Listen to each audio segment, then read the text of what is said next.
Publius Aelius Hadrianus entered the world on the 24th of January in the year 76 AD, though some ancient sources would later place his birth in Rome itself, as if the capital could not bear to share credit for producing so remarkable an emperor. The truth was more provincial and perhaps more fitting. Hadrian came from the same soil that had produced Trajan, from families who had built their fortunes in olive oil and military service far from the intrigues of the Palatine Hill. The Aeli had prospered in Italica for generations, their wealth derived from the dark green oil that flowed from local presses into amphorae, bound for every corner of the Mediterranean world. His father, also named Publius Aelius Hadrianus, held the rank of former praetor and counted among the respectable senatorial families, whose influence shaped provincial affairs without quite reaching the highest circles of imperial power. The elder Hadrianus had married well. Domitia Paulina came from Gades, that ancient Phoenician colony on the Atlantic coast, where the tides of ocean itself reminded Romans that their world had edges beyond which mysteries still waited. Through his father's line, young Hadrian was cousin to the rising general Trajan, a connection that would prove more valuable than any inheritance of land or gold. Italica itself shaped the boy in ways that Rome alone could never have achieved. The town occupied a gentle rise above the Guadalquivir River, its streets laid out in the orderly grid that Romans imposed wherever they settled. Yet something in the light and landscape remained distinctly Iberian. The locals spoke Latin with accents that marked them as provincials, their vocabulary seasoned with words borrowed from languages older than Rome's founding.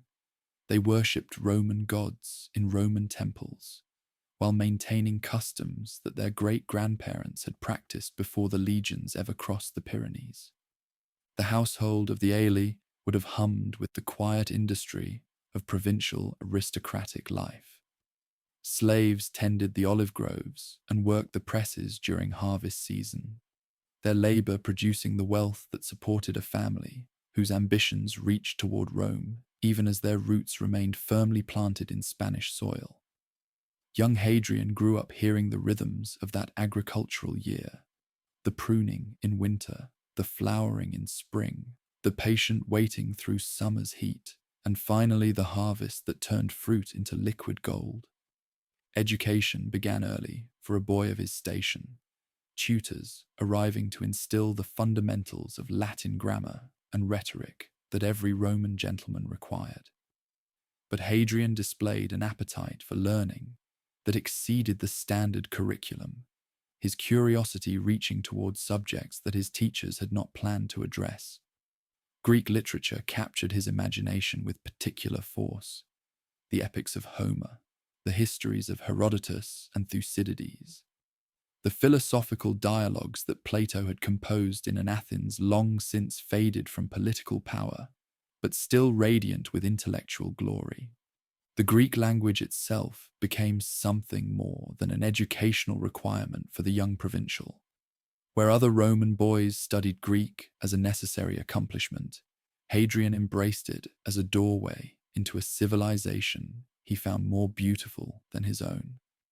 The stories of gods and heroes who had walked beneath Athenian skies spoke to something in his nature that practical Roman virtues did not satisfy. His tutors noted this unusual enthusiasm, some with approval and others with concern, that the boy might neglect the sterner disciplines that empire required.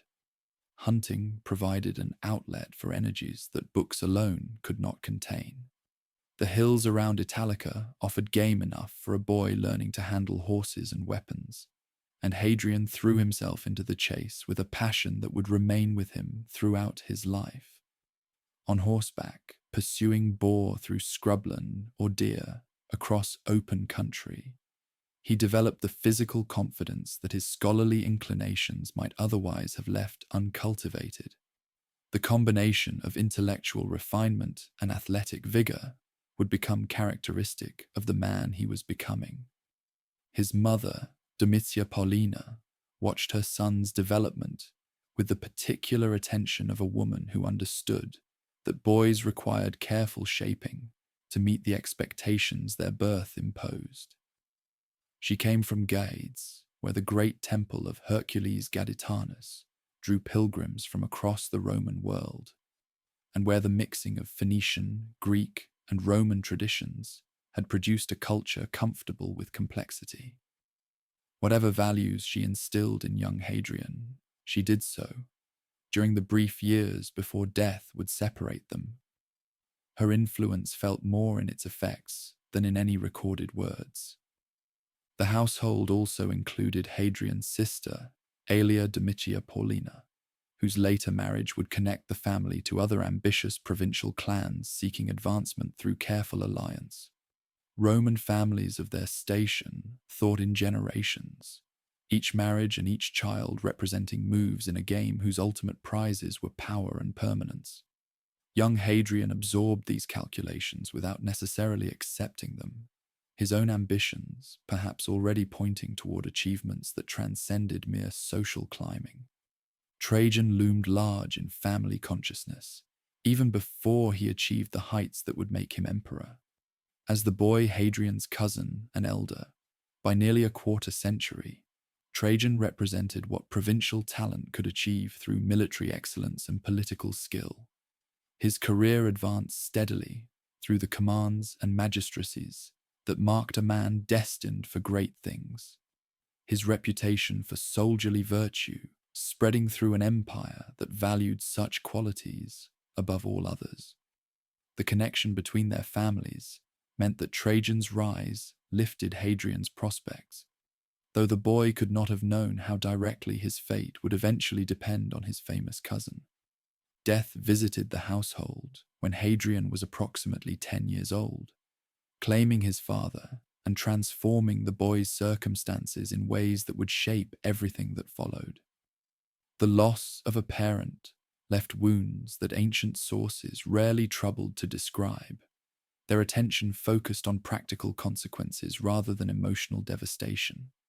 What the boy felt watching his father's funeral procession, or during the long months afterward when his absence made itself felt in countless daily details, history does not record. The silence speaks its own truth about a world that expected children to endure loss without excessive complaint. Guardianship passed to two men whose influence would guide Hadrian through the dangerous years of adolescence into the beginnings of an adult career. Trajan himself assumed responsibility for his young cousin's future, a duty that custom imposed on senior relatives when fathers died, leaving sons not yet of age. Alongside Trajan stood Publius Acilius Attianus, a Roman knight from the same provincial circles whose loyalty to the family would eventually carry him to positions of extraordinary power.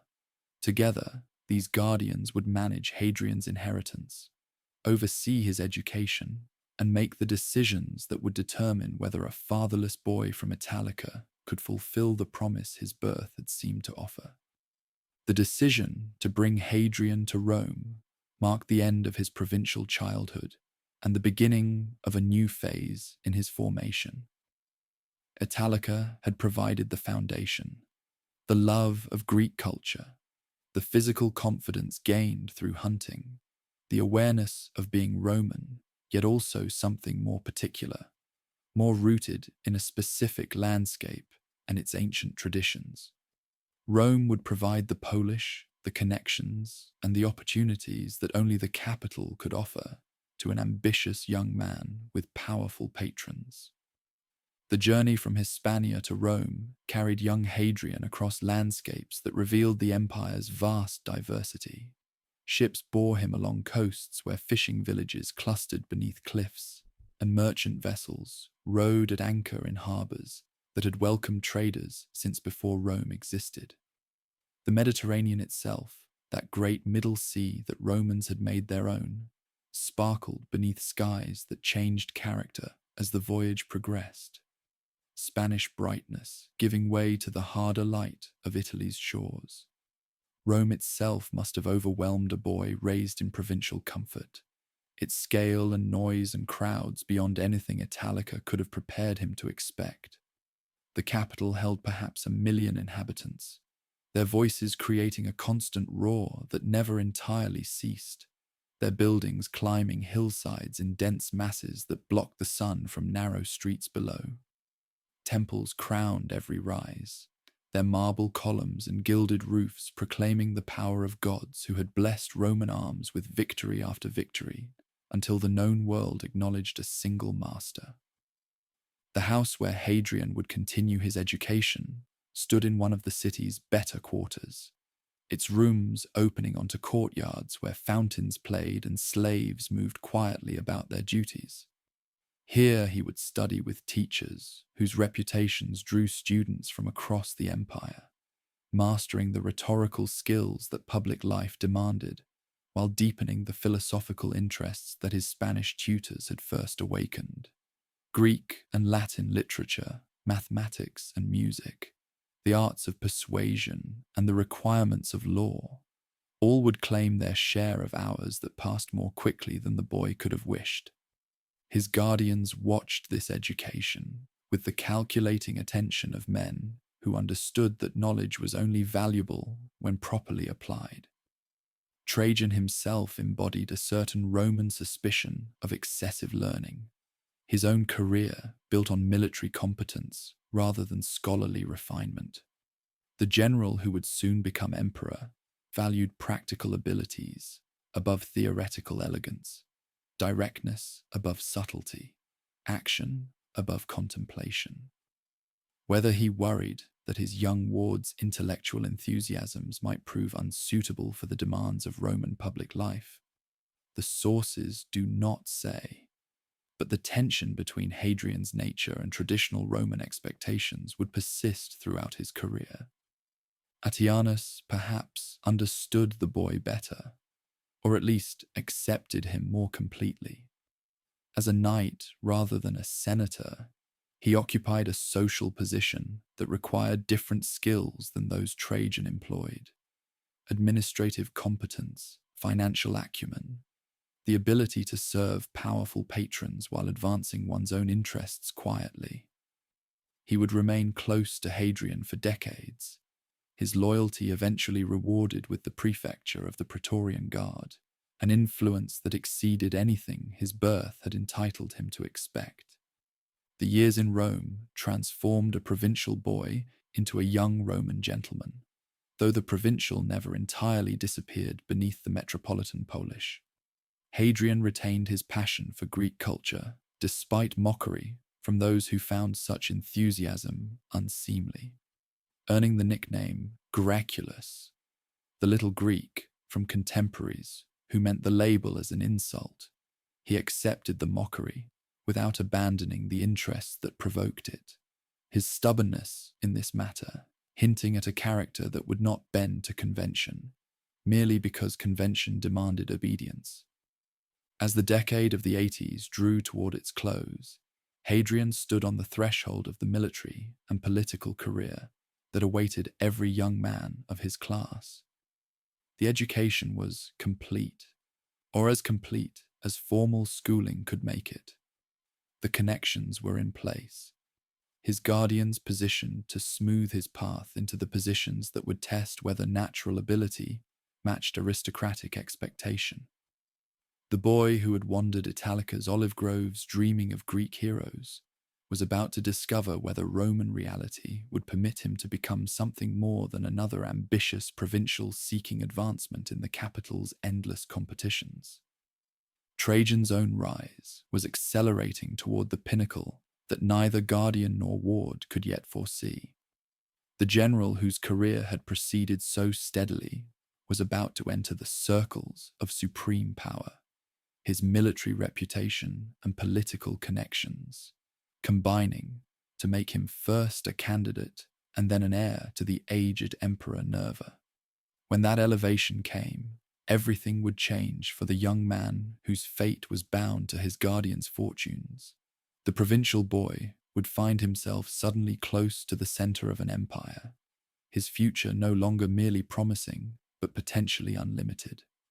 The foundations had been laid in Spanish sunlight and Roman schoolrooms, in the grief of early loss and the guidance of capable guardians. What would rise on those foundations remained unclear, dependent on circumstances no one could control and abilities not yet tested. But the child of Italica carried within him qualities that would eventually reshape the empire itself.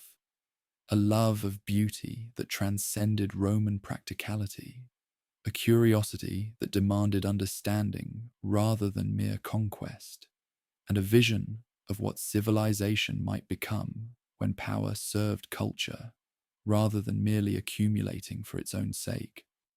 The emperor who would build walls and rebuild temples, who would wander his domains and wonder at their diversity, was already present in the boy who dreamed of Athens while walking Spanish hills beneath Mediterranean stars. The Rome that shaped Hadrian's adolescence was a city perpetually rebuilding itself, its skyline transformed by emperors who measured their legacies in marble and bronze. Domitian still ruled when the young provincial arrived, his building projects rising across the capital, while his paranoid tyranny made senators fear for their lives. The contrast between architectural magnificence and political terror left impressions on a boy already inclined toward the former and temperamentally unsuited to the latter. When Domitian fell to assassins' blades in 96 AD, Hadrian was 20 years old and already embarked on the career that would carry him through decades of service before destiny placed the empire in his hands. Education in the capital proceeded along tracks that Roman tradition had established centuries before. Rhetoric claimed the central position, its mastery essential for anyone hoping to argue cases in court or persuade senators in debate. Hadrian proved an able student, his natural intelligence sharpened by teachers who demanded precision in argument and elegance in expression. Yet he brought to these studies an enthusiasm for Greek models that some instructors found excessive, his admiration for Athenian orators occasionally overshadowing proper appreciation for Roman exemplars like Cicero. Philosophy occupied hours that other young men might have devoted to more fashionable pursuits. The Stoic doctrines that had shaped Roman aristocratic thought for generations certainly claimed Hadrian's attention, their emphasis on duty and self-control, resonating with values his guardians would have encouraged. But he ranged beyond the respectable boundaries of philosophical study into territories that raised eyebrows among the conventional. Greek poetry, music, mathematics, and even astrology captured his interest with an intensity that seemed to some observers unsuitable for a future statesman. The mockery he had endured as Graculus continued through these years, his fellow students and early colleagues finding in his Greek enthusiasms an easy target for ridicule. Romans of the old school regarded excessive devotion to Greek culture as a kind of weakness, an abandonment of the stern virtues that had conquered the world in favor of pleasures fit only for the conquered. Hadrian absorbed these criticisms without allowing them to alter his course, his persistence revealing a stubbornness that would serve him well when greater challenges arose. Military service began as it did for all young men of senatorial rank, his first postings designed to provide basic experience rather than genuine command responsibility. He served as tribune with several legions, his duties introducing him to the rhythms of camp life and the realities of frontier defense. The 2nd Adiutrix, the 5th Macedonica, the 22nd Primigenia, each posting carried him to different corners of the empire, from the Danube's banks to territories where Roman eagles had only recently established dominion. The landscapes through which he travelled in these years would have satisfied a curiosity that books alone could never fully address. He saw the great river frontiers, where legions watched for movement among the Germanic tribes, their forts and watchtowers strung along waterways that marked the boundary between civilization and chaos. He marched through provinces where Roman administration had transformed barbarian kingdoms into orderly municipalities, their forums and bathhouses proclaiming the benefits of submission to imperial rule. Each posting added to his understanding of what the empire actually was, not merely an idea proclaimed in Rome, but a living reality maintained by soldiers who stood watch through cold nights, far from the capital's comforts. Trajan's rise altered everything. When the aged Emperor Nerva adopted the successful general in 97 AD, Hadrian suddenly found his guardian transformed from mere patron into heir apparent. The following year brought Nerva's death and Trajan's accession, elevating the family from Italica to heights that their provincial ancestors could never have imagined. Hadrian himself carried the news of the army's congratulations to Trajan, racing from Upper Germany to meet the new emperor, and perhaps hoping that personal delivery would strengthen bonds that adoption had made suddenly crucial. The relationship between Trajan and his young ward remained complex throughout the years that followed. The emperor valued military competence above all other qualities, his own career a testament to what battlefield excellence could achieve. Hadrian possessed abilities that his guardian respected: intelligence, administrative skill, a capacity for hard work that matched anyone's. Yet something in the younger man's character seemed to trouble Trajan. Perhaps it was the Greek enthusiasms, or a perceived lack of the soldierly directness that the emperor embodied. Whatever the source of tension, Hadrian's advancement came more slowly than his abilities might have warranted, each promotion requiring effort to secure. The women of Trajan's household provided support that the emperor himself withheld. Plotina, Trajan's wife, recognized in Hadrian qualities that deserved encouragement, her influence working quietly on his behalf whenever appointments were discussed. Some later sources would suggest that her support exceeded what propriety permitted, hints of improper intimacy coloring accounts that may reflect nothing more than malicious gossip. What remains certain is that Plotina championed Hadrian's cause consistently, her advocacy eventually proving decisive when succession itself hung in the balance. Sabina entered Hadrian's life through arrangements that served dynastic calculation rather than personal preference. She was Trajan's grandniece, her marriage to Hadrian binding him more closely to the imperial family, while providing the childless emperor with connections that might secure his legacy. The wedding took place around 100 AD, when Hadrian was 24 and his bride perhaps a decade younger. What passed between them in the years that followed, ancient sources describe in terms that suggest mutual unhappiness rather than conjugal harmony. A marriage that fulfilled political requirements while failing to satisfy emotional needs on either side.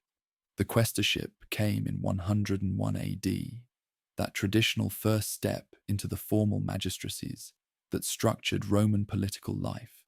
Hadrian served in this capacity during Trajan's first Dacian campaign, his administrative duties keeping him occupied with the financial details that warfare required, while the emperor himself led legions against King Decebalus across the Danube. The campaign ended successfully, Dacia humbled though not yet conquered. Its gold mines and agricultural wealth demonstrated to Roman generals who would return to claim them permanently. Hadrian accompanied Trajan during the Second Dacian War of 105 to 106 AD.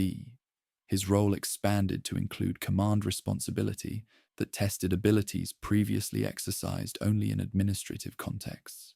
The campaign proved more brutal than the first, Decebalus's desperate resistance requiring systematic reduction of fortified positions throughout his mountainous kingdom. When the Dacian king finally fell, his severed head displayed in Rome and his treasury captured for imperial coffers, Hadrian had proven himself capable of the military service that Roman tradition demanded of future leaders. The praetorship followed in 106 AD, with provincial commands and further opportunities to demonstrate the administrative competence that would eventually characterize his rule. As governor of Lower Pannonia along the Danube frontier, Hadrian managed territories where military and civilian concerns demanded constant attention. His decisions affecting legions stationed along the river and communities dependent on their protection. The experience accumulated, not the glory of conquest that Trajan sought, but the steadier achievements of governance that kept the empire functioning between wars. A consulship in 108 AD marked Hadrian's arrival among the empire's highest ranks. His tenure in office distinguished by the careful attention to duty that had characterized his entire career. He was 32 years old, his advancement rapid by ordinary standards, yet seemingly slow compared to the pace his connections might have permitted.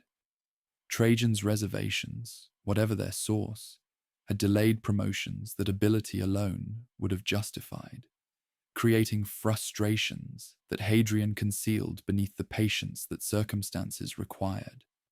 Athens beckoned in these years with an attraction that politics could not diminish. Hadrian had served as archon of the city, an honor that Greeks bestowed on distinguished Romans, and that this particular Roman valued above many grander titles. Walking the streets where Socrates had questioned and Pericles had governed, standing beneath the incomplete columns of the great temple of Olympian Zeus that generations had failed to finish, Hadrian felt connections to a civilization he loved with an intensity that other Romans found difficult to understand. The Parthian War drew him eastward when Trajan launched his most ambitious campaign in 113 AD. The emperor who had conquered Dacia now sought to surpass Alexander himself, driving Roman arms into Mesopotamian territories that no legions had occupied since Trajan's brief campaigns briefly subdued them. Hadrian accompanied the expedition in capacities that kept him close to power, while denying him independent command, his role administrative and advisory rather than heroic, his contributions essential but inglorious. The campaign achieved stunning initial success, Roman forces capturing the Parthian capital and reaching the Persian Gulf, their eagles planted in territories that seemed to promise limitless expansion. Then everything unraveled. Revolts erupted throughout the newly conquered lands, Jewish communities across the east rising in coordinated violence that required legions desperately needed elsewhere. Trajan's health began failing as his conquests crumbled, the aging emperor confronting the limits of what even Roman military power could achieve. Hadrian received the governorship of Syria as the situation deteriorated, his position suddenly crucial as Trajan's illness worsened, and the eastern provinces required steady leadership. From Antioch, that great metropolis where Eastern and Western civilizations had mingled for centuries, he managed armies and administrations while watching the emperor decline toward death. Messages passed between them, instructions for managing the crisis, perhaps discussions of succession, that sources report differently depending on their sympathies.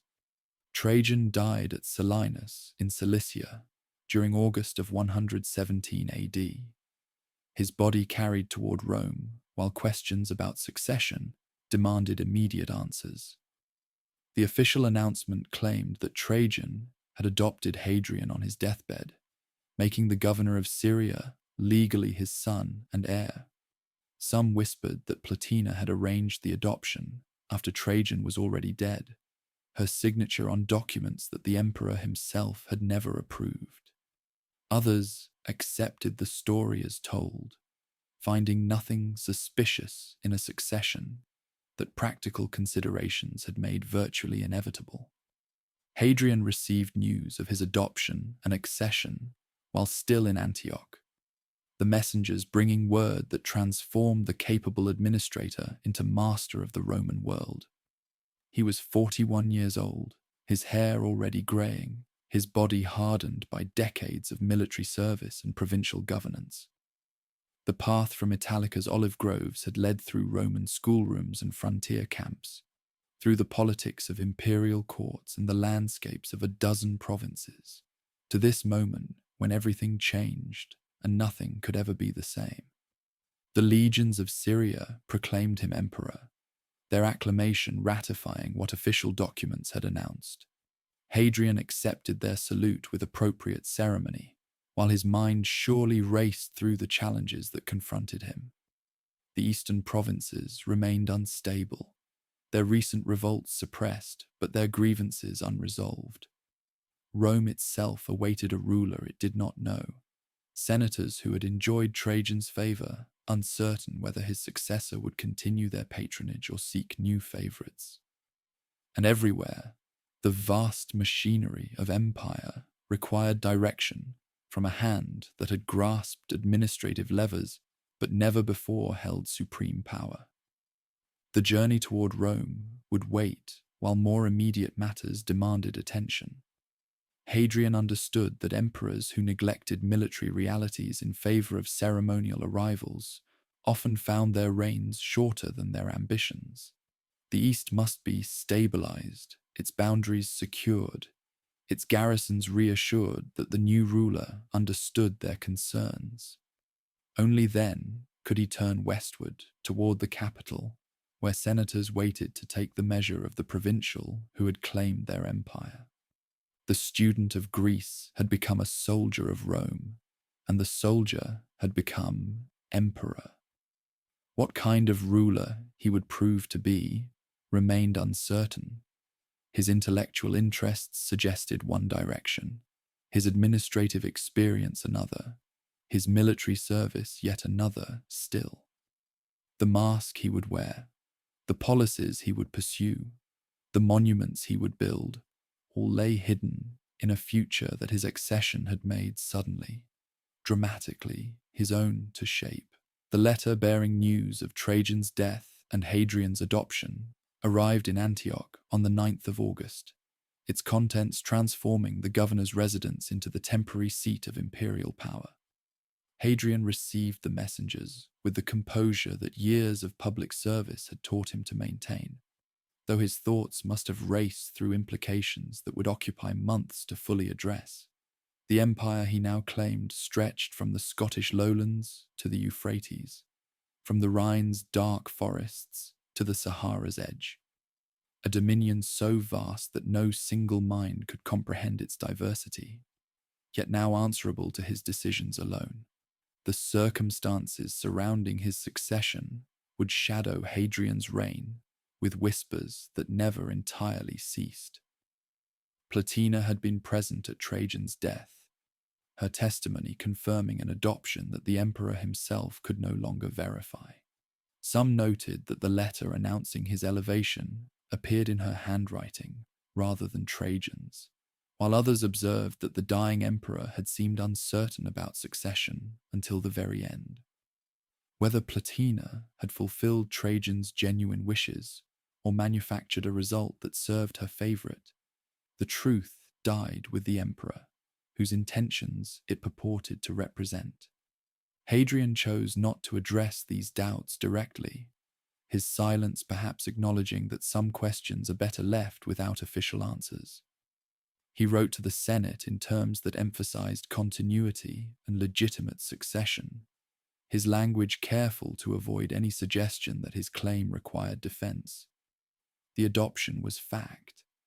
The acclamation of the Eastern legions confirmed it. Argument would only dignify suspicions that confident authority could afford to ignore. If his position rested on foundations that some considered uncertain, the solution lay in governing so well that origins ceased to matter. The eastern provinces demanded immediate attention before any thought of journeying to Rome. Trajan's Parthian conquests had crumbled during the emperor's final months. The territories so recently claimed now lost to revolts that Roman garrisons could not suppress. Mesopotamia, Armenia, Assyria, the lands that had seemed to promise Rome's greatest expansion since Republican times had become liabilities that drained resources without providing corresponding benefits. Legions needed elsewhere stood guard over populations that refused to accept their presence, while Parthian forces regrouped to challenge Roman positions that extended far beyond sustainable limits. Hadrian's response announced the philosophy that would guide his entire reign. Rather than attempting to reconquer what his predecessor had briefly held, he ordered withdrawal to defensible frontiers that Rome could maintain without constant warfare.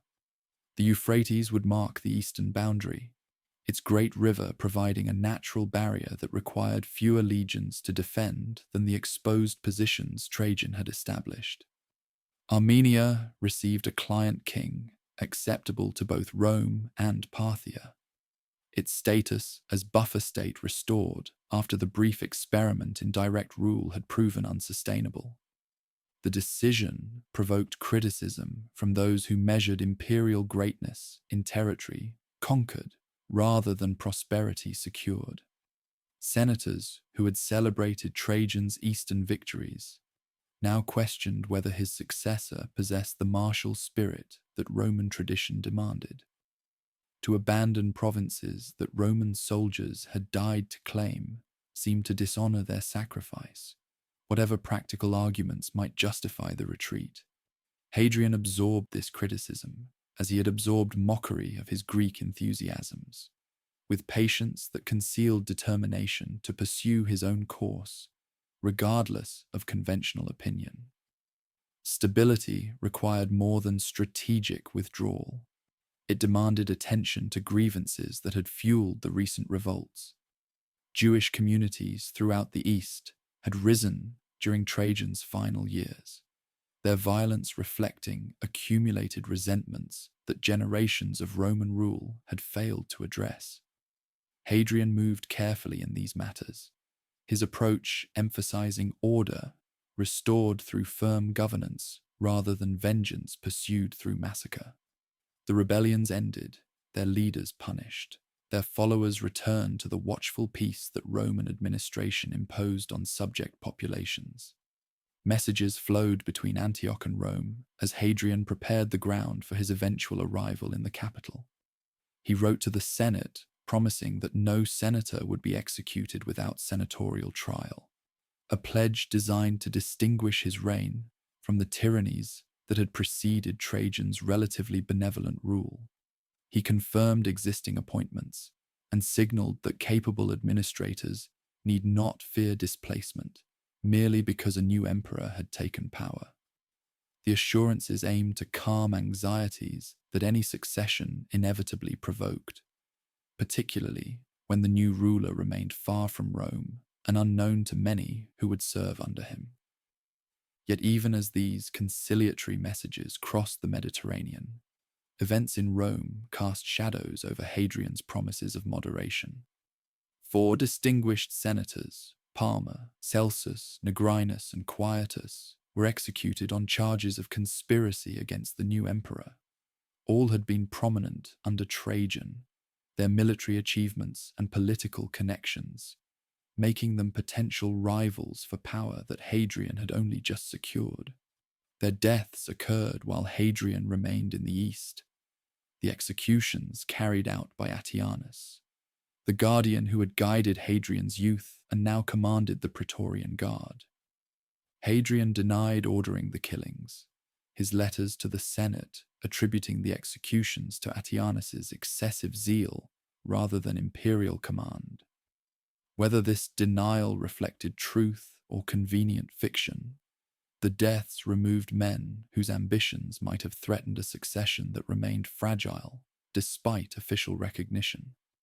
The Senate accepted Hadrian's explanation with the pragmatic understanding that powerful men had always died when emperors changed, regardless of what formal procedures might suggest. But the executions contradicted the promises of senatorial immunity that Hadrian had so recently offered, creating tensions that would require years of careful governance to fully overcome. The journey toward Rome began in the summer of 118 AD. Hadrian's route carrying him through provinces whose diversity illustrated the challenges of ruling an empire, assembled from dozens of distinct peoples and traditions. He traveled not as a conqueror, displaying captured wealth, but as an administrator, inspecting territories that now answered to his authority. Each city he entered, each legion he reviewed, each provincial official he met, added to his understanding of what he had inherited and what governing it would require. The Danube frontier claimed his attention as he moved westward, its fortifications marking the boundary between Roman civilization and the Germanic tribes whose pressure had tested imperial defenses for generations. Hadrian examined the watchtowers and garrison camps with the eye of a man who had served on such frontiers and understood their requirements intimately. The soldiers he encountered were veterans of Trajan's wars, their loyalty to the previous emperor a factor that the new ruler could not ignore. He addressed them with respect for their service and promises of the rewards that faithful soldiers deserved. His words carefully chosen to transfer allegiance without dishonoring memories of the commander they had followed into battle. Rome itself received Hadrian in the autumn of 118 AD, his entry into the capital managing elaborate ritual that tradition prescribed for emperors returning from the provinces. The Senate met to formalize honors that distance had prevented them from bestowing earlier, their decrees acknowledging the reality of power that legionary acclamations had already established. Hadrian accepted these honors with appropriate modesty, his demeanor emphasizing the partnership between emperor and senate that he claimed to value even as everyone understood where true authority resided. The donative distributed to soldiers and citizens announced that the new reign would bring tangible benefits to those whose support it required. Gold flowed from treasuries that Egyptian grain revenues and provincial taxation kept supplied, each coin carrying Hadrian's image into hands throughout the capital and the camps where legions awaited payment. The practice was traditional. Every emperor purchased loyalty through generosity displayed at succession. But the scale of Hadrian's distributions signaled determination to establish his legitimacy beyond any question that the circumstances of his adoption might have raised. Senators who had feared the worst found themselves reassured by an emperor whose conduct in Rome contradicted the violence that had marked his accession's earliest days. Hadrian attended Senate meetings with a regularity that previous emperors had not always maintained, his presence acknowledging the institution's dignity even when its authority had become largely ceremonial. He cultivated individual senators through personal attention that flattered their self-importance while binding them to his regime through ties of gratitude and obligation. The relationship with Attianus required delicate management in these early months. The guardian whose loyalty had served Hadrian since childhood, whose decisive actions had eliminated potential rivals during the uncertain days of succession, now held power that might itself become dangerous. Hadrian elevated him to senatorial rank, and then eased him into retirement with honors that rewarded past service, while removing him from positions where future service might prove problematic. The arrangement satisfied propriety, while protecting both men from the complications that continued proximity might have created. Plotina and Matidia, Trajan's wife and niece, received the honors that their support during the succession had earned. Hadrian treated Trajan's memory with elaborate respect, completing building projects the previous emperor had begun, and establishing precedents of filial piety that strengthened his own claims to legitimate succession. Whatever doubts surrounded the adoption itself, the new emperor behaved as a dutiful son should, his public gestures leaving no room for accusations of ingratitude toward the man who had, officially, at least, chosen him as heir. The empire that Hadrian had inherited required more than ceremonial attention to function effectively.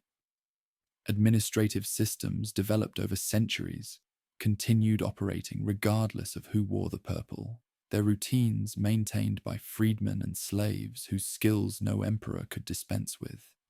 Tax collectors gathered revenues, judges decided cases, engineers maintained the roads and aqueducts that bound provinces to the capital. Hadrian studied these systems with the attention of a man who understood that governing well required understanding what government actually did, not merely commanding that it do better. First priorities emerged from his assessment of imperial needs. The finances required review after years of expensive warfare that had strained even Rome's considerable resources. The legal system needed reforms that would make justice more consistent across provinces whose traditions varied dramatically. The military demanded reorganization that would maintain security along frontiers without the constant expansion that Trajan had pursued. And everywhere, the provinces themselves required attention from an emperor willing to see them as more than sources of revenue and recruits. The quiet accession had become, against expectations, an accomplished fact. Hadrian ruled an empire that had accepted him despite uncertain origins and controversial early actions. His authority established through a combination of military support, administrative competence, and the careful management of senatorial anxieties. The student of Greece occupied the position that soldiers of Rome had created, his reign now beginning in earnest as the ceremonies of succession gave way to the daily demands of imperial governance. What he would build with the power he had claimed, what walls would rise, what temples would be restored, what reforms would reshape the empire's administration, remained to be seen. But the foundation was secure, and the architect was ready to begin his work. The philosophy that would define Hadrian's reign emerged not through proclamation, but through accumulated decisions that gradually revealed a coherent vision. Where Trajan had measured greatness in territories conquered and enemies humbled, his successor would seek different achievements. The empire perfected rather than expanded, its boundaries secured rather than extended, its peoples governed justly rather than merely ruled. This reversal of priorities represented more than personal preference. It reflected a calculation that Rome had reached limits beyond which expansion brought costs exceeding benefits. The eastern withdrawals that had begun during Hadrian's first months continued as he consolidated power in Rome. Mesopotamia passed back to Parthian influence, its brief inclusion in Roman maps erased as legions retreated to positions they could actually defend. Armenia settled into its traditional role as contested buffer, neither fully Roman nor entirely Parthian, its kings balancing between the great powers whose rivalry had shaped the region for centuries. The Euphrates frontier that emerged from these adjustments would endure largely unchanged for generations, its stability vindicating decisions that critics had condemned as cowardice. Financial reform demanded attention as urgently as strategic retrenchment. Trajan's wars had strained imperial treasuries, despite the Dacian gold that had funded his early campaigns, and Hadrian inherited accounts that required careful management to restore balance. He ordered a review of provincial taxation that revealed arrears accumulated over years of lax collection, debts owed by citizens who could never repay sums that had grown beyond their means. The solution he devised announced his reign's character as clearly as any military decision. In the forum, before crowds assembled to witness an extraordinary spectacle, Hadrian ordered the public burning of records documenting 900 million sesterces in tax debts. The flames that consumed those documents released countless families from obligations that had hung over them for years, their gratitude purchased at a cost the treasury could absorb more easily than the social tensions that continued collection would have provoked. The gesture combined practical policy with theatrical display, demonstrating that the new emperor understood both the substance of governance and the importance of perception in maintaining popular support. Legal reforms proceeded with less drama, but equal significance for the empire's long-term development. Hadrian commissioned the jurist Salvius Julianus to codify the praetor's edict, that accumulation of legal precedents that praetors had developed over centuries of judicial decision-making. The resulting compilation transformed what had been fluid tradition into fixed reference, standardizing legal procedures across an empire whose diverse populations had previously experienced Roman justice inconsistently. Lawyers and judges throughout the provinces would consult Julianus's work for generations, their decisions shaped by the clarity that Hadrian's initiative had imposed on chaos. The military received attention that reflected Hadrian's years of service along the frontiers. He understood that legions maintained through endless warfare developed different characteristics than forces kept ready through rigorous training, and he preferred the latter despite the grumbling that his policies provoked among soldiers who had grown accustomed to the rewards that conquest provided. Discipline tightened throughout the camps, exercises intensified, equipment standards rose to levels that peacetime armies often allowed to decline. The emperor who refused to lead his troops into battle would ensure they remained capable of fighting whenever necessity demanded. Personal inspection became Hadrian's method for understanding and improving the forces he commanded. He visited camps unannounced, ate the same rations soldiers consumed, marched alongside infantry units to experience the conditions his policies imposed. Officers who had allowed standards to slip discovered that the emperor noticed details they had assumed would escape attention, their failures addressed through corrections that ranged from quiet counsel to public humiliation, depending on the severity of the lapse.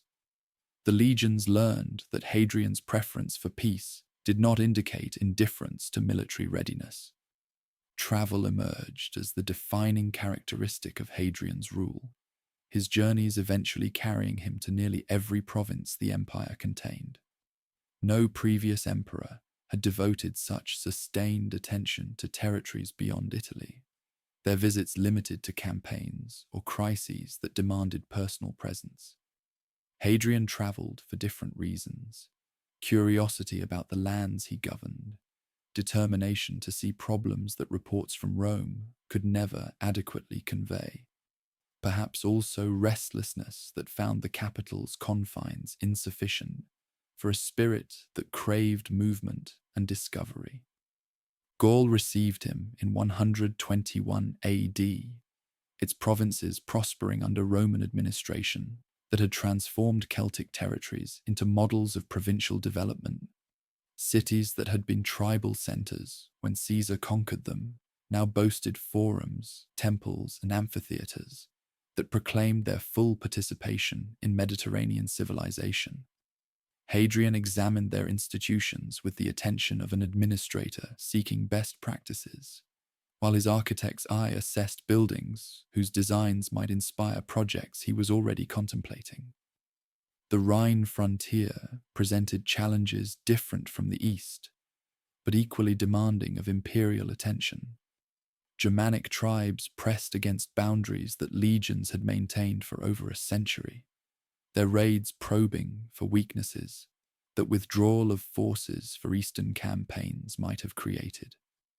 Hadrian reinforced garrisons and ordered construction of fortifications that would supplement the river barrier with permanent defensive works. The palisades and watchtowers that rose along stretches of the frontier announced that Rome intended to hold what it possessed, even if expansion had ceased. Germany's forests made impressions on an emperor whose Mediterranean upbringing had prepared him for different landscapes. The dark woodlands that stretched beyond Roman control harbored peoples whose customs seemed utterly foreign to classical civilization, their gods demanding sacrifices that Roman sensibilities found barbaric, their social organization defying categories that Greek philosophy had established. Hadrian observed these neighbors with the curiosity that characterized all his encounters with the unfamiliar, though observation did not translate into any desire to incorporate their territories into an empire already large enough. Britain beckoned with problems that required more than inspection to resolve. The island province had experienced unrest during the transition between emperors, its garrison weakened by transfers to eastern campaigns that had left frontiers inadequately defended. Northern tribes had exploited the opportunity, their raids penetrating deeper into Roman territory than security should have permitted. Reports reaching Rome described a situation that demanded imperial intervention, not merely reinforcement, but fundamental reconsideration of how Britain's northern boundary should be defined and defended. The crossing from Gaul to Britain carried Hadrian across waters that marked the empire's northwestern edge, beyond which only the mysterious island itself interrupted ocean stretching toward the world's end.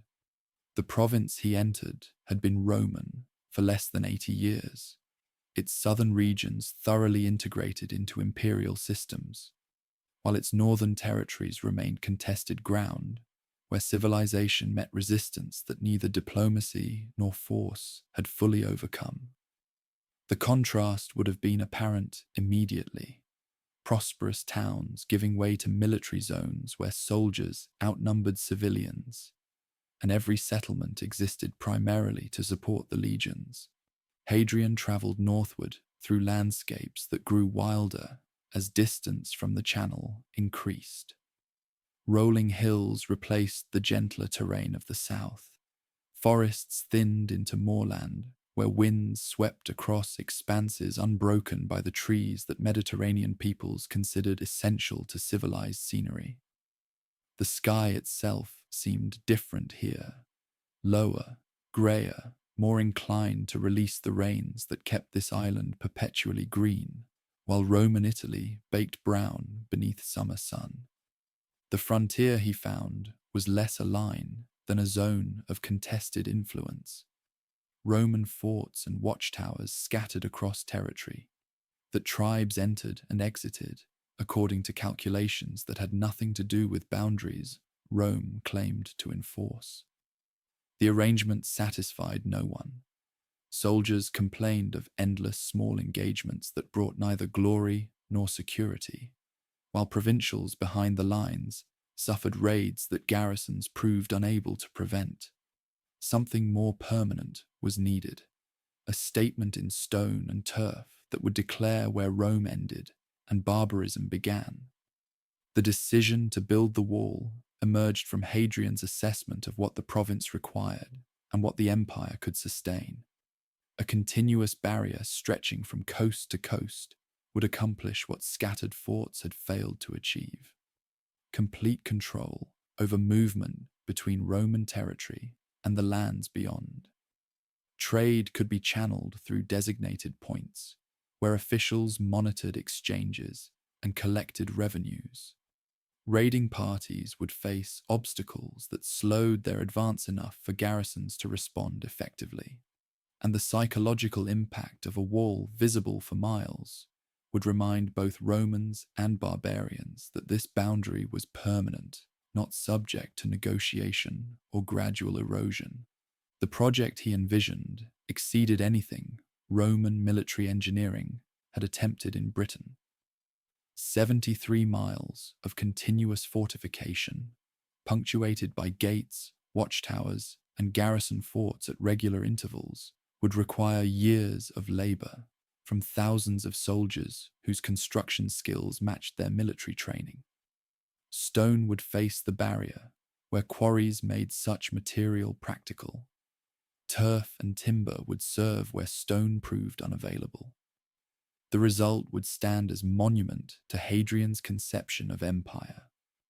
Not endless expansion, but defined limits, defended permanently against threats that acceptance of boundaries acknowledged would never entirely disappear. Instructions issued, engineers consulted, and preliminary surveys begun, Hadrian departed Britain, knowing that completion would require supervision he could not personally provide. The wall would rise in his absence, its progress reported through the administrative channels that connected every province to Rome, its problems solved by officers whose competence his inspections had helped ensure. Other territories required attention.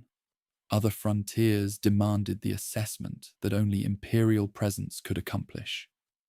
The wandering emperor had work to do across domains too vast for any single journey to encompass. The vision that emerged from these early travels represented something new in Roman imperial practice. Previous emperors had defended frontiers when threatened and expanded them when opportunity arose, their decisions driven by circumstances rather than systematic philosophy. Hadrian approached the empire as an architect approaches a building, its existing structure assessed, its weaknesses identified, its improvements planned according to principles that would guide decisions throughout his reign. The empire he inherited was magnificent but flawed. The empire he intended to leave would be both beautiful and sound, its boundaries rational, its administration just, its diverse peoples bound together by benefits that made Roman rule preferable to any alternative. The defender had declared his principles through actions that spoke more clearly than any rhetoric could achieve. Expansion had ended, consolidation had begun. The empire would find its greatness not in territories conquered, but in civilization perfected within boundaries that reason, rather than ambition, had determined. The wall rising in Britain's northern mists would stand as permanent testimony to this vision, a line drawn not in retreat, but in confidence that what Rome possessed was worth defending forever. Morning mist clung to the valleys of northern Britain as the first work parties assembled along the line that surveyors had marked across the landscape. Soldiers who had trained for battle now lifted stones and mixed mortar, their military discipline applied to construction that would outlast any victory their swords might have won. The wall that Hadrian had ordered rose slowly through seasons of labor, its progress measured in courses of masonry laid and miles of foundation completed, each day's work adding to a monument that would define Britain's frontier for centuries to come. The construction followed the high ground wherever terrain permitted, its builders exploiting natural advantages that made the barrier more formidable than height alone could achieve. Along the crags of the wind sill, where volcanic rock had created cliffs that needed no human improvement, the wall traced ridgelines that offered views across miles of territory to the north. Watchers stationed in the turrets that punctuated the structure could see movement approaching long before it reached the barrier, their signals alerting garrisons housed in the forts that anchored the defensive system at regular intervals. Mile castles marked each Roman mile along the wall's length, their small garrisons controlling gates through which authorized traffic could pass, while unauthorized movement faced challenge and potential interception. Between the mile castles, turrets provided additional observation points, their placement ensuring that no stretch of wall went unwatched during daylight hours. The system created layers of defense that would channel any serious incursion toward positions where concentrated force could meet it, transforming what might have been overwhelming attack into manageable engagement. The soldiers who built this barrier came from legions stationed throughout Britain, their labor rotating between construction duties and the training that kept military skills sharp. 3 legions contributed to the project: the 2nd Augusta, the 6th Victrix, and the 20th Valeria Victrix. Their inscriptions carved into stones that recorded which units had built which sections. Auxiliary forces from across the empire joined the work, their diverse origins reflected in the variety of construction techniques visible in different portions of the completed wall. Hadrian did not remain to supervise the years of labor his project required. The emperor whose vision had conceived the wall trusted its execution to officers whose competence his inspections had verified, while he himself continued the travels that would eventually carry him to nearly every corner of Roman territory. Britain received the attention its problems demanded. Other provinces awaited the assessment that only imperial presence could provide. The journey southward and eastward resumed, carrying Hadrian through Gaul again and into the provinces along the Mediterranean's northern shore. Spain received him with the enthusiasm that a native son commanding universal empire could expect. The towns of his homeland competing to honor an emperor whose elevation had vindicated provincial ambitions throughout the region. Italica itself, the modest town where his family had prospered for generations, found itself suddenly significant in ways its founders could never have anticipated. Africa's provinces opened before him as he crossed the Mediterranean to inspect territories whose grain shipments fed Rome itself. The desert frontier presented different challenges than Britain's misty moors. Here the barrier was climate rather than hostile tribes. The Sahara's vast emptiness more effective than any wall at limiting expansion southward. Hadrian examined the fortifications that protected fertile coastal regions from nomadic incursion, his assessment combining strategic calculation with the curiosity that drove all his travels. Cyrene's ancient Greek cities drew particular attention from an emperor whose love of Hellenic culture had never diminished, despite decades spent in Roman service. These communities had flourished since centuries before Rome's founding, their temples and theatres testifying to the civilization that Alexander's conquests had spread across the eastern Mediterranean. Hadrian walked their streets as a pilgrim approaching sacred ground, his respect for Greek achievement coloring every observation he recorded. Eastward, the journey continued through Egypt, with its monuments that dwarfed anything Greek or Roman builders had attempted. The pyramids at Giza had already stood for 2.5 millennia when Hadrian gazed upon them, their massive perfection challenging every assumption about what human effort could accomplish.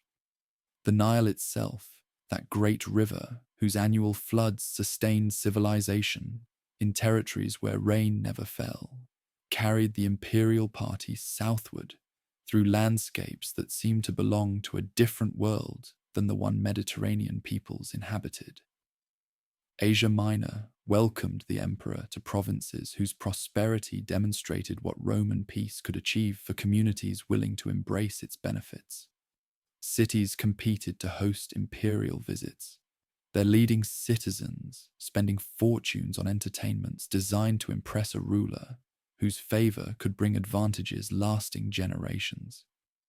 Hadrian received these attentions with the grace that experience had taught him, distributing honors and judgments that balanced local ambitions against imperial interests.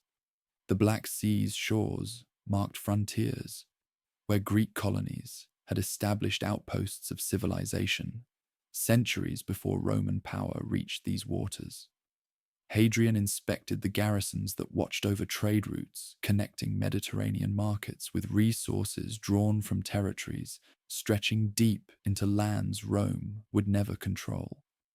The strategic importance of these positions justified the attention he devoted to their defenses, while their cultural heritage satisfied interests that went beyond military calculation. Athens awaited him as the goal toward which all his travels seemed ultimately to point. The city that had invented democracy and philosophy, that had produced Pericles and Plato, that had built the Parthenon and staged the tragedies of Aeschylus. This city had occupied Hadrian's imagination since childhood lessons had first introduced him to its glories. Now he approached not as a student reading about wonders he might never see, but as an emperor whose resources could restore what time had damaged and complete what ancient ambitions had left unfinished. The temple of Olympian Zeus had stood incomplete for over 6 centuries, its massive columns begun by Athenian tyrants and continued by Hellenistic kings, without ever receiving the roof that would transform ruin into sanctuary.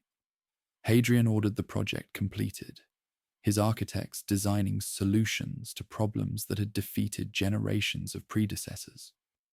When the temple finally rose in finished splendor, its dedication honored both the king of gods and the emperor, whose devotion had achieved what Athens alone could never accomplish.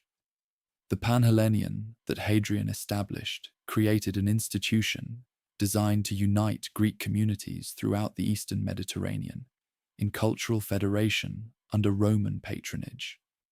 Representatives from cities claiming Greek heritage gathered in Athens for festivals and deliberations that emphasized shared traditions, while acknowledging the imperial authority that made such gatherings possible. The organization served Hadrian's vision of an empire enriched by Greek civilization, rather than merely ruling over its remnants. Initiation into the Eleusinian mysteries marked Hadrian's embrace of Greek religious tradition at its most profound.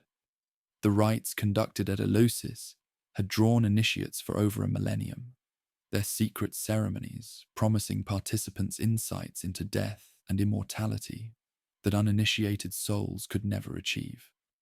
What Hadrian experienced during his initiation, he was forbidden to reveal, the mysteries maintaining their power precisely through the silence that bound all who underwent them. But his willingness to submit to rituals that predated Roman power by centuries demonstrated respect for Greek spirituality that transcended mere political calculation.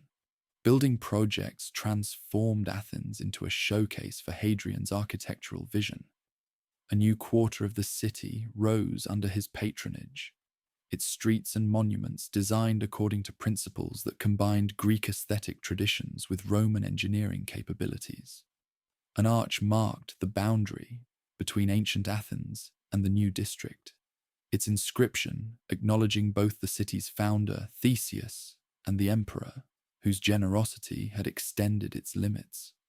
Libraries, gymnasia, and temples proclaimed that Greek culture flourished under Roman protection, rather than suffering under Roman domination. It was during these years of travel, amid the Greek cities whose beauty satisfied longings that Rome itself could never address, that Antinous entered Hadrian's life. The young man came from Bithynia, that region of Asia Minor, where Greek culture had mingled with older Anatolian traditions to produce communities that partook of both worlds without belonging entirely to either. His beauty caught the emperor's attention, but beauty alone could not explain a connection that deepened into something far more significant than physical attraction typically produced. The relationship between Hadrian and Antinous defies easy categorization by standards either ancient or modern. Roman society accepted relationships between older men and younger male companions within frameworks that prescribed appropriate conduct for both parties, though opinions varied about what propriety required once the younger partner reached adulthood. Hadrian had never found in his marriage to Sabina the emotional fulfillment that humans seem to require, their formal partnership satisfying dynastic requirements while leaving deeper needs unaddressed. In Antinous, he discovered a companion whose presence brought satisfaction that decades of achievement had failed to provide. They traveled together through the provinces that Hadrian's duties required him to visit, the young Bithynian accompanying the emperor on journeys that exposed him to wonders his provincial origins could never have promised. Egypt's monuments, Greece's ruins, the diverse landscapes of an empire stretching across 3 continents. All these Antinous saw through the access that imperial favor provided. What he thought of his extraordinary circumstances, what he felt for the aging emperor whose affection had transformed his life, the sources do not permit us to know with certainty. The years passed in movement and construction, inspection and patronage, the emperor's restless energy carrying him from province to province, while his architects realized visions that his travels had inspired. The wall in Britain approached completion, its stones settling into the landscape as though they had always been there. Athens flourished under a tension that elevated it from historical curiosity to living center of cultural achievement. And throughout the empire, communities, great and small, felt the impact of a ruler who cared enough to see their circumstances personally, rather than governing through reports that distance inevitably distorted. Hadrian entered his 50s still traveling, still building, still seeking to perfect the empire whose defense had justified his reign's beginning. The companion who shared his journeys remained at his side, their relationship maturing through years of intimacy that brought whatever happiness an emperor's constrained existence permitted. The tragedies that awaited them both lay hidden in a future that present contentment made difficult to imagine. For now, there was beauty to admire, projects to complete, and the endless diversity of an empire that rewarded every journey with discoveries that no single lifetime could exhaust. The Nile flowed as it had flowed for millennia, its dark waters carrying the imperial flotilla southward through landscapes where civilization had flourished since before the Greeks learned to write. October of 130 AD found Hadrian traveling through Egypt with the entourage that accompanied emperors wherever duty or curiosity led them. The ancient monuments along the riverbanks providing endless fascination for a ruler whose appreciation for human achievement knew no cultural boundaries. Antinous remained at his side, their companionship now entering its 8th year. The bond between them deepened by shared experiences that spanned the empire's vast diversity. What happened near the town of Hermopolis would shadow the remainder of Hadrian's life with grief that time never fully healed. Antinous drowned in the Nile's waters, his death occurring under circumstances that ancient sources described variously without providing clarity that satisfied either contemporaries or historians. Some said he fell from the boat during the night, the accident claiming a life that had seemed blessed by fortune's every favor. Others whispered of sacrifice, that Antinous had offered himself to the river gods whose prophecies demanded imperial blood, substituting his own life for the emperor's, in rituals that Egyptian priests still practiced despite centuries of foreign rule. Hadrian himself may not have known with certainty what had happened, the night and the river keeping secrets that no investigation could fully penetrate. What he knew was loss, the absence that replaced presence, the silence where conversation had been, the empty space beside him that no other companion could fill. The emperor who had governed his emotions through decades of political calculation found himself overwhelmed by sorrow that refused to yield to the discipline he had cultivated since youth. The grief that followed Antinous' death expressed itself through actions that startled an empire accustomed to imperial restraint. Hadrian ordered the young man deified, his worship established throughout Roman territories, with temples, priests, and festivals that treated a Bithynian youth as deserving honors previously reserved for emperors and their families. The decision provoked criticism from those who found such elevation inappropriate, their objections dismissed by an emperor whose grief had passed beyond caring what convention required. On the spot where Antinous had died, Hadrian founded a city that would bear his name forever. Antinopolis rose from the Nile's banks according to plans that combined Greek urban design with Egyptian tradition, its streets laid out in orderly grids, while its temples honored both the deified youth and the gods whose realm he had supposedly joined. Settlers received incentives to populate the new foundation, their presence ensuring that the community would survive the grief that had inspired its creation. Artists throughout the empire received commissions to immortalize features that death had claimed, their sculptures and paintings preserving Antinous' beauty in forms that time could not diminish.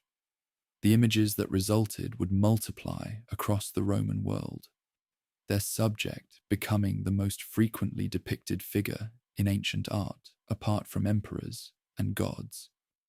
Hadrian himself may have provided guidance about how his companion should be represented, the idealized youth that emerged reflecting not merely physical appearance, but the qualities of spirit that had made the relationship precious.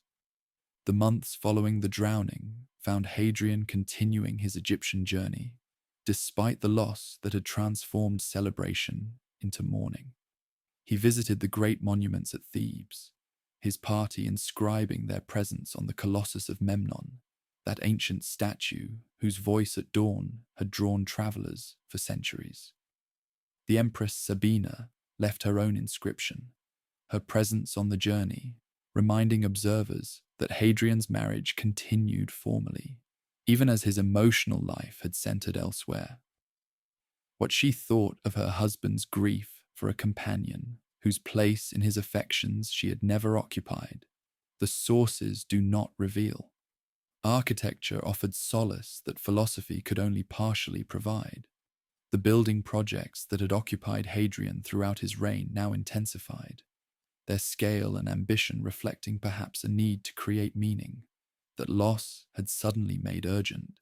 If death could claim what mattered most without warning or reason, then perhaps permanence could be achieved through structures that would outlast the fragile lives that built them. The Pantheon rose in Rome as the most perfect expression of Hadrian's architectural vision, its massive domes spanning interior space with an elegance that seemed to defy the limitations of physical materials.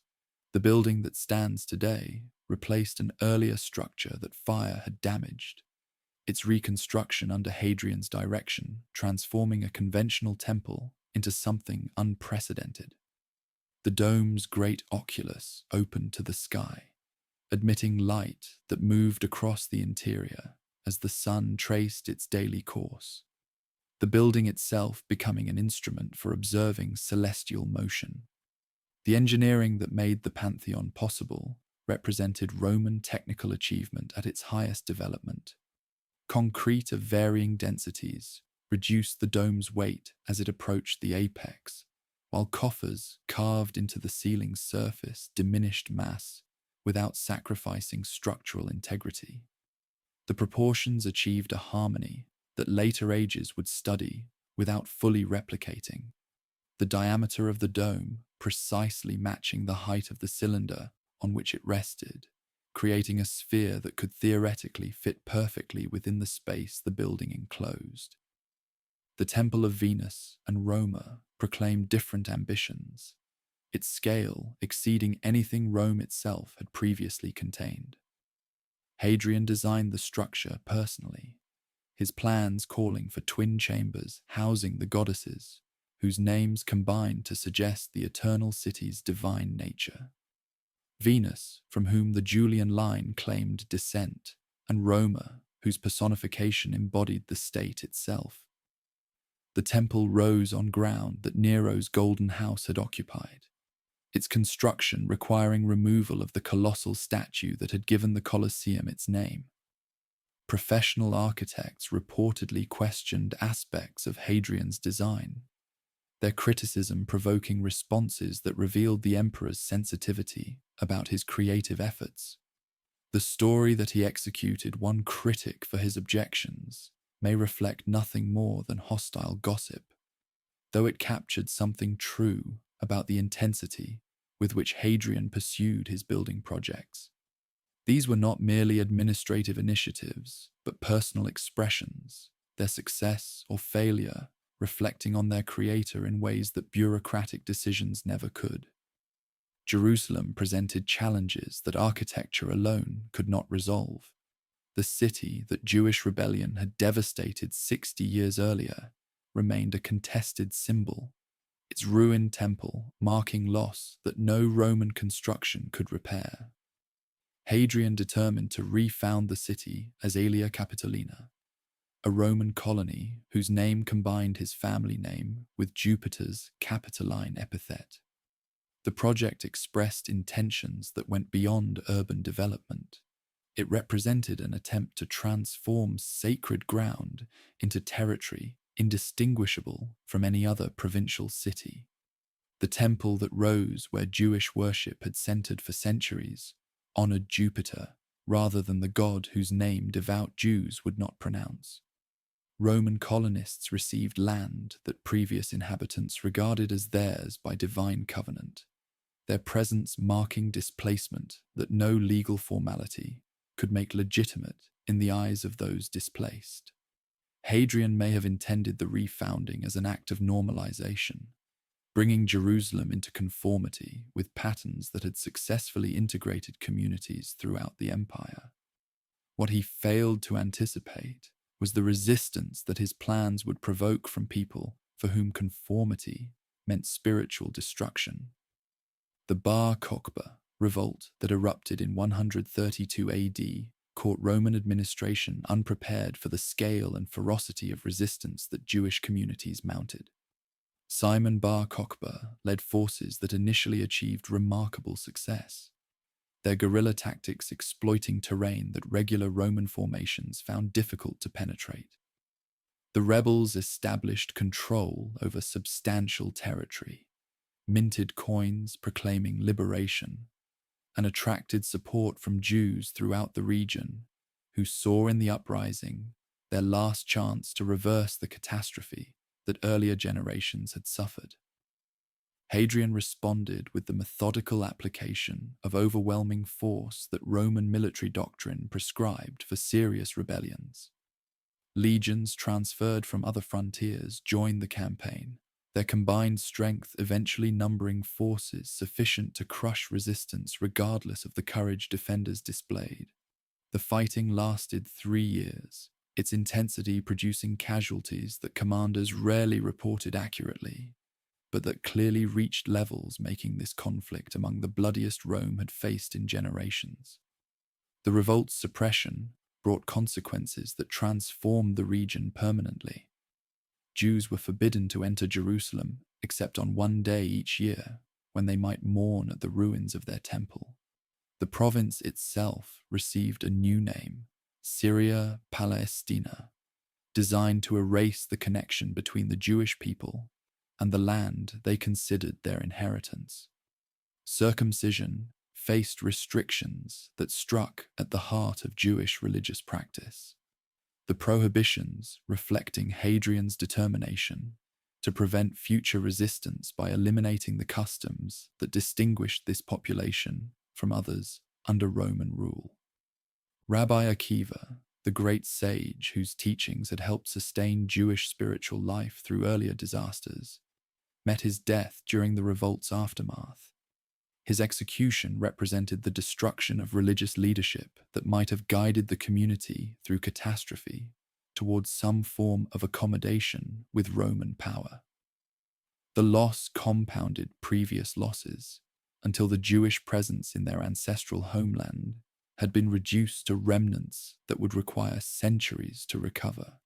Hadrian's responsibility for these outcomes reflected the limitations of an intelligence that excelled at administration, while sometimes failing to anticipate how administrative decisions affected peoples whose values differed fundamentally from his own.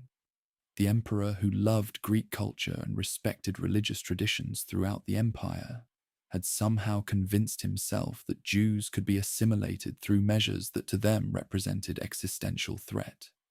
The miscalculation produced suffering that outlasted his reign by generations, its effects still visible in arrangements that govern the contested land today. The building continued, even as warfare consumed resources that peaceful construction might otherwise have claimed. Villa Adriana at Tibur grew into the most elaborate private residence the Roman world had ever seen, its sprawling complex recreating in miniature the places Hadrian had visited during his decades of travel. Pools reflected colonnades designed to evoke memories of Greece, Egyptian sculptures decorated gardens where the emperor might remember the Nile, whose waters had claimed his companion. Libraries housed the books whose wisdom he had pursued since childhood. The villa became his refuge as age and illness began limiting the travels that had characterized his reign. Here he could walk through architecture that embodied his aesthetic vision, surrounded by art that celebrated the cultures he had loved, attended by servants whose familiarity provided comfort that official functions could never offer. The empire continued requiring attention. Dispatches arrived, decisions demanded. The machinery of state ground forward, regardless of its operators' weariness. But increasingly, Hadrian governed from Tiber rather than Rome, his withdrawal from the capital perhaps reflecting awareness that the time remaining for such pleasures was growing short.